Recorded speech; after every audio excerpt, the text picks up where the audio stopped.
Amanda Knox said that she could not believe what she was hearing, that a court in Italy has found her guilty again in the murder of her roommate, Meredith Kircher. Knox was just on Good Morning America earlier today and said this. I'm finally, I'm going through waves of emotion as in response to it.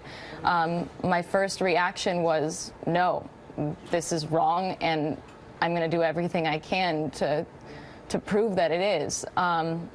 And I felt very determined, and my family felt very determined. But it was only on my way here that I really got my first cry.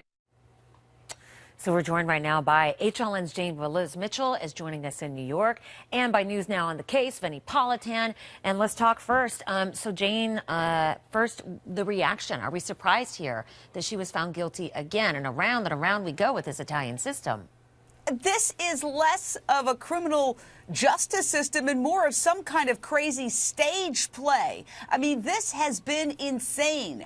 The prosecutor in the original case was convicted of prosecutorial misconduct because he has a tendency to see satanic rituals in every case that he tries, which he did here with absolutely no evidence, saying that Amanda Knox was engaged in some kind of satanic sex orgy gone wrong, with zero evidence pointing to that. This is a farce. This is a travesty of justice, and I just can't believe this is happening. I share Amanda Knox's disbelief and sense of it's a surreal nightmare that has devastated not just Amanda, but her entire family. They've lost every penny they've had trying to fight for justice for their daughter. So, Vinnie, is it that ludicrous that she would be convicted again, or is it so ludicrous that objective journalists would go, what?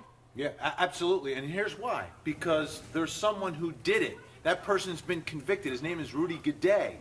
This is a guy who had a history of break-ins. The apartment where Meredith Kircher was murdered was broken into. She was sexually assaulted. Rudy Gaudet's DNA was found in and on the victim. He was convicted at trial, was sentenced to 30 years, but because the Italians and the prosecutors were obsessed with Amanda Knox, they cut him a deal, cut his 30-year sentence in half, and the killer, Rudy Gaudet, could be out as early as 2016. To me, that's the true injustice here, on top of the fact that you're going after Amanda Knox. So I'm wondering, too, how concerning it is that she's already been on television today. I mean, if the Italian court system has done this, couldn't they use some of her statements that she's already saying and try to use that against her? I wonder.